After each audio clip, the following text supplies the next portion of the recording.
श्री गणेशाय नमो नमः। सरस्वती नमस्तुभ्यं वरदे कामरूपिणी विद्यारंभम करिष्यामि सिद्धिर्भवतु मे सदा। शिव शक्ति को कोटि कोटि प्रणाम। मेरे श्रोतागण, आज मैं आपको कुंडली में अखंड सौभाग्य योग के बारे में जानकारी दे रही हूँ कि यदि पत्नी की कुंडली में ये योग है तो उसका पति बहुत सौभाग्यशाली, भाग्यवान और प्रतिष्ठित व्यक्ति होगा। उसका वैवाहिक जीवन बहुत सुखमय होगा। उसका सप्तम भाव, क्योंकि सप्तम भाव में शुभ ग्रहों की दृष्टि पड़ रही है, तो जो भाव अगर शुभ होगा तो उसका पति की कुंडली है तो पत्नी अच्छी होगी, और पत्नी की कुंडली अच्छी है तो पति अच्छा होगा। तो आज मैं आपको लग्नों के माध्यम से, कोई भी लग्न हो, आपके केंद्र में गुरु हो या शुक्र हो, गुरु और शुक्र की केंद्र में स्थिति हमारे ये कई दोषों को दूर करने वाला योग होता है। तो ये कर्क लग्न की कुंडली है। कर्क राशि या कर्क लग्न जो भी आपकी हो, राशि भी हो सकती है, लग्न भी हो सकती है। लग्न से भी और राशि से भी गुरु केंद्र में हो और केंद्र में ही शुक्र हो तो ये स्थिति बनती है। तो ये अखंड सौभाग्य योग होता है।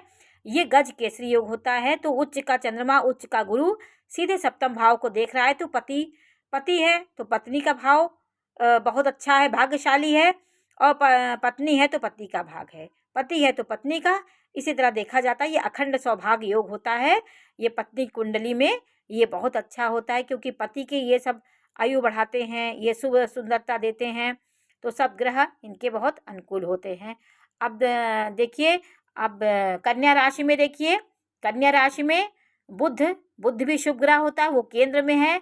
ये देखिए केंद्र में बुध स्वग्रही है, अपनी उच्च राशि में है, और गुरु की दृष्टि देखिए, गुरु की दृष्टि पंचम भाव से यहाँ दृष्टि डाल रहा है, और सप्तम भाव से पंचम भाव को, अब सप्तम भाव को दृष्टि दे रहा है।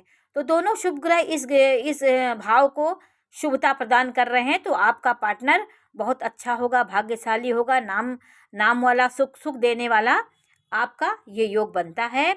क्योंकि शुभ ग्रह कई दोषों को दूर करता है। बुध भी शुभ ग्रह है, और गुरु तो उच्च में होकर के देखिए सप्तम भाव को देख रहा है। बली ग्रह जो होते हैं वो उस भाव को बहुत बली कर देते हैं। तो ये कन्या लग्न कुंडली है, कोई भी लग्न हो सकती है, बस आपके केंद्र में बुध, गुरु और शुक्र की स्थिति होनी चाहिए। अब ये देखिए, ये मेष लग्न की कुंडली है। तो मेष राशि या लग्न जो होती है उसमें भी चौथे भाव में आपका शुक्र हो, क्योंकि वो दिग्बली है। शुक्र बुध की उपस्थिति और गुरु सप्तम भाव में, तो ये भी एक योग अखंड सौभाग्य योग बनाता है, क्योंकि गुरु सप्तम भाव में होकर के उसको शुभता प्रदान करता है। अब दूसरा योग, अब देखिए, ये सिंह लग्न की कुंडली, सिंह लग्न में अगर गुरु और चंद्रमा केंद्र में है और शुक्र की स्थिति भी स्वग्रही, शुक्र दूसरे में अपने ही घर में है, तो भी ये योग अखंड सौभाग्य योग बनाता है। आपका कोई भी लग्न हो, यदि गुरु केंद्र में है और चंद्रमा केंद्र में है, नीच का ना हो, नीच का होगा तो भी थोड़ा बहुत फल देगा, लेकिन अच्छे मित्र के ग्रहों में बैठे ग्रह आपको अखंड सौभाग्य योग और सौभाग्यशाली पत्नी या पति का जीवन में मिलना होता है, सुख सुविधाएं, और आपका सौभाग्य, आपकी जोड़ा बहुत दिन तक चलेगा। अखंड सौभाग्य योग का ये होता है। ये शुभ ग्रह सप्तम भाव को देखते हैं तो वो सप्तम भाव बली हो जाता है। तो आज मैंने आपको अखंड सौभाग्य योग के बारे में बताया। नमस्कार।